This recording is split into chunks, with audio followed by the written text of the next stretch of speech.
Sunset high and I'm by your side. Blood rush in a hazy glow. My hands to the bones. Loose up. Do you have an arm? Do you have an arm like God's? And can your voice thunder like His? Then adorn yourself with glory and splendor, and clothe yourself in honor and majesty. Unleash the fury of your wrath. Look at all who are proud and bring them low.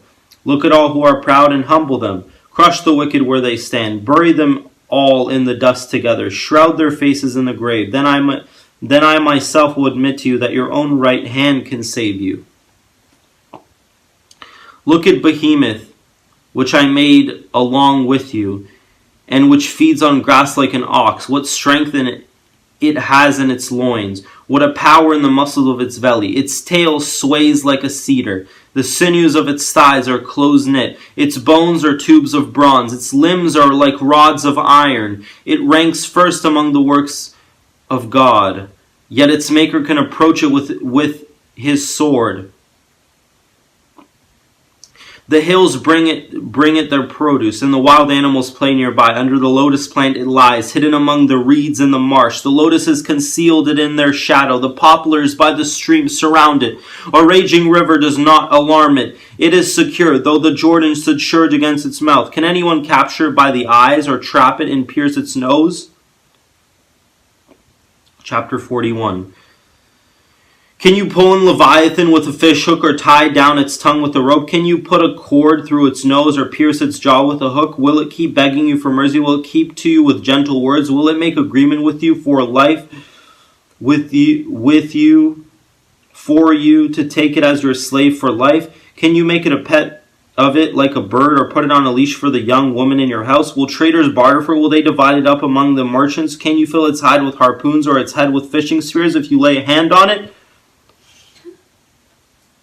You will remember the struggle and never do it again. Any hope of subduing it is false. The mere sight of it is overpowering. No one is fierce enough to rouse it. Who then is able to stand against me? Who has a claim against me that I must pay? Everything under heaven belongs to me.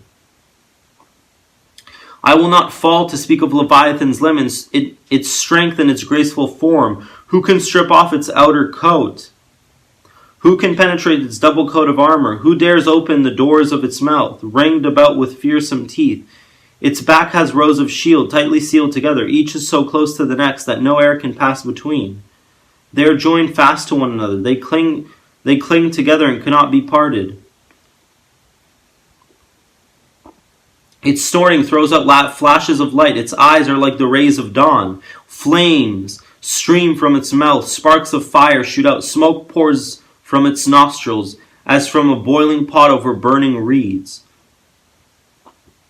Its breath sets coals ablaze, and flames dart from its mouth. Strength resides in its neck. Dismay goes before it. The folds of its flesh are tightly joined. They are firm and immovable.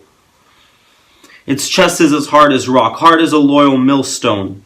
When it rises up, the mighty are terrified. They retreat before its thrashing. The sword that reaches it has no effect, nor does the spear or the dart or the javelin. Iron it treats like straw, and bronze like rotten wood. Arrows do not make it flee. Sling stones are like chaff to it. A club seems to it but a piece of straw. It laughs at the rattling of the lance. Its undersides are jagged potsherds, leaving a trail in the mud like a threshing sledge. It makes the depths churn like a boiling cauldron, and stirs up the sea like a pot of ointment. It leaves a glistening wake behind it.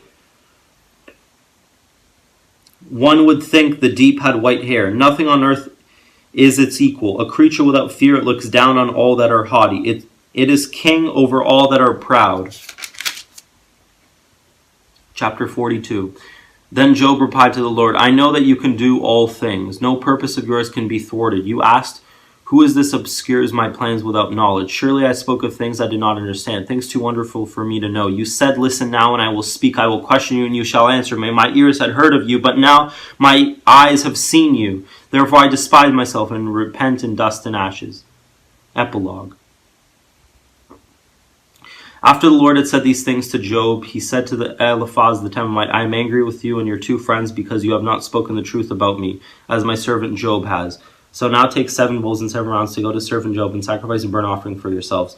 My servant Job will pray for you, and I will accept his prayer and not deal with you according to your folly. You have not spoken the truth about me, as my servant Job has.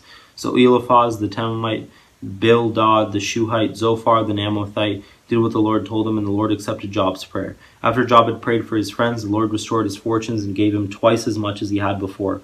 All his brothers and sisters and everyone who had known him before came and ate with him in the house. They comforted and consoled him over all the trouble the Lord had brought on him, and each one gave him a piece of silver and a gold ring. The Lord blessed the latter part of Job's life more than the former part. He had 14,000 sheep, 6,000 camels, 1,000 yoke of oxen, and 1,000 donkeys. And he also had 7 sons and 3 daughters.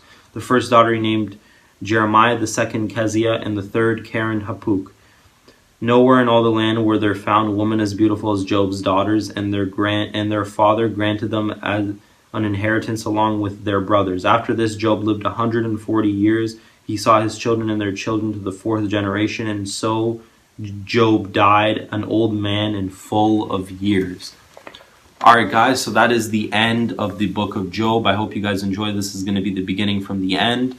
I'm also going to be leaving cut up videos from the book of Job, so I hope you guys will enjoy that as well. I hope you guys enjoyed the video and have a wonderful, wonderful day. Thank you for watching and tuning in. Thank you and see ya.